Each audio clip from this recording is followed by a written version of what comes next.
All right, you guys. Good morning or good afternoon, whenever it happens to be that you are watching this video here that I've created for you on the cardiovascular system. The cardiovascular system has three main parts to it: the heart, the blood, and the blood vessels. And in our book, this is chapters 11, 12, and 13. So as I go through this video, I would like you to realize that we are going to do these out of order. We are going to be doing blood vessels first, which is C on this list. So as you go through this recording, pause it as necessary to record your notes.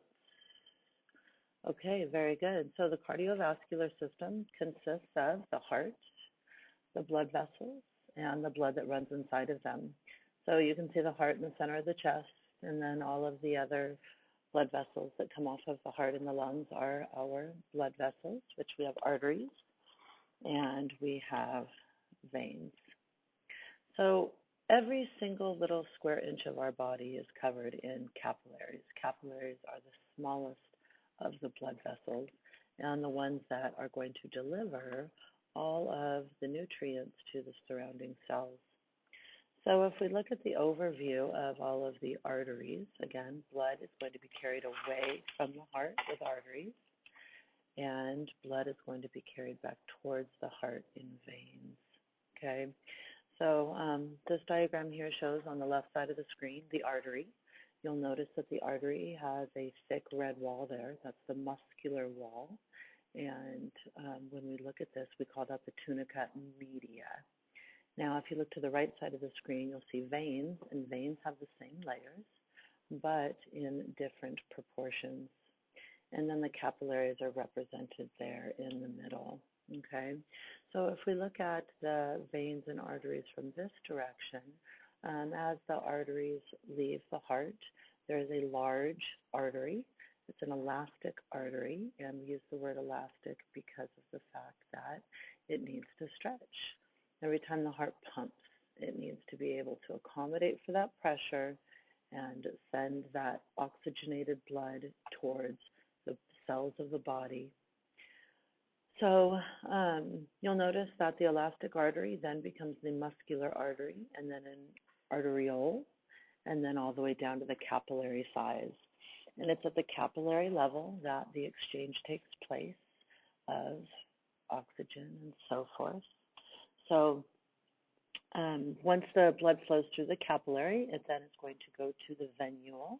It then will be carried to a medium-sized vein and then to the larger veins that move into the heart. And again, you should notice that the tunica media is much larger in the artery than it is in the vein. Veins and arteries are kind of not distinguishable in this body diagram showing those blood vessels, but hopefully you can see that there is some really big arteries and veins. This right here is the external carotid artery. So the carotid artery is where you would take your pulse. If you were able to push your finger up into your jaw area and hold your finger there, you would be able to feel your pulse in the external carotid artery. So go ahead and take a second to write down the fact that the arteries take blood away from the heart to the capillaries. There are three layers of those arteries: the tunica externa, the tunica media, and the tunica intima. Please notice the histology of these structures. Your tunica externa is dense connective tissue. The tunica media is smooth muscle and elastin. You should also realize that smooth muscle is involuntary. You have no control over the flow of blood through your body. And then the tunica intima is endothelium cells, and you would know them as simple squamous epithelial. Simple meaning one layer, squamous meaning flat, and epithelium being a lining or a covering. So let's look at the arteries. To the left of the screen, you have that tunica intima on the very inside. That's that endothelium. You have the tunica media, which is going to be that muscle layer, and then the externa, which is the dense connective tissue. So moving on to veins, there is a picture of an artery and a vein right next to one another, and this is how they travel in your body. This is where they sit in your body next to each other. Usually they're structured together. And if you take a second to notice the muscular wall on both sides. So the smaller in diameter one is going to be the artery. You'll notice the thicker muscular wall. And then the one that has the larger diameter is pictured off to the right, and it has the thinner muscular wall. Veins are going to bring blood back to the heart from the capillaries. And again, I've said that they have the same layers as do the arteries. They're just in much small, the ratio of the tissue is different, okay? Now, veins do something that is kind of special. So I'm going to go ahead and put up these notes that you need. So you can pause it now if, well, I shouldn't say now. You can pause it now if you need to write this down. Otherwise, what I was going to show you is that veins have what we call valves. And valves are going to prevent backflow. So when you have blood in your feet, and that blood in your feet needs to go up towards your heart to be circulated again, the blood will push up through the valve and the valve will close. And once the valve closes, blood cannot flow backwards. So it's now in the section of your leg above your valve, and it's right through the middle of the gastrocnemius muscle here, the muscle in your calf.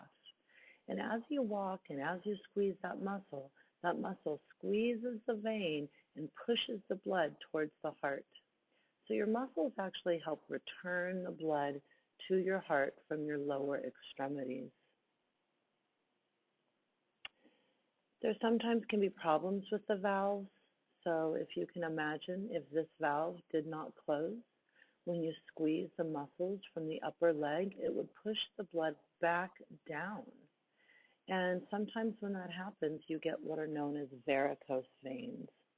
So varicose veins are because the valves are no longer working and the blood is being pushed back down. This creates a problem with blood flow. So this is something that either needs to be corrected or something that you need to have therapy for. And only if it's really bad do you need therapy or surgery. One thing that you should know is that varicose veins are associated with heavy exercise without cooling down. So you know that when you go out for PE or when you're exercising in sports, they always recommend a cool down. That gives your body the time to send the chemical signals to allow your veins and arteries to constrict, to become smaller. They become smaller, regulating the blood flow, because when you're exercising, you need increased blood flow. So if you increase the blood flow and the blood vessels get larger, without the time of the cool down for the blood vessels to shrink back to their normal size, you can have problems with the valve, and again, that can lead to varicose veins.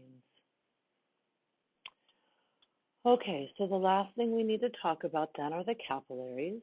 The capillaries are going to be the single-walled vessels that allow for nutrients, oxygen, carbon dioxide, and waste products to travel in and out of your body's cells, okay?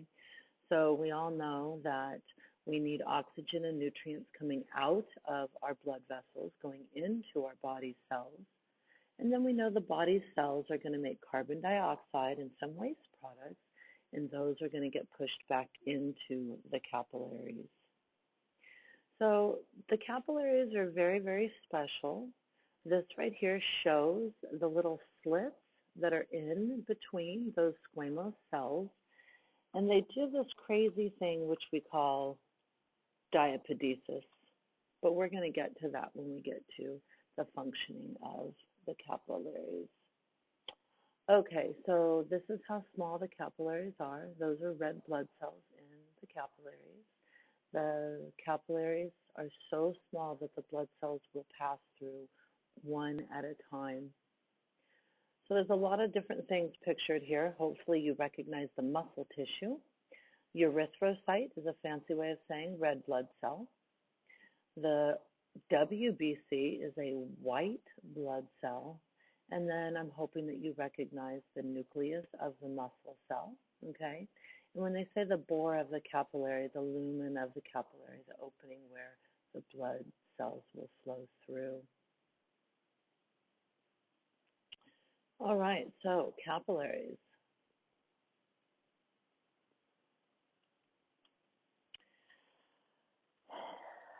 I hope that you have learned about blood vessels. I hope that you write down any questions that you might have and present them to me in class. Again, you need to remember that your cardiovascular system is made up of more than just your heart. It is the vessels that go along with them, as well as the blood that runs inside of them. And I'm hoping that you have a good understanding of those blood vessels at this point.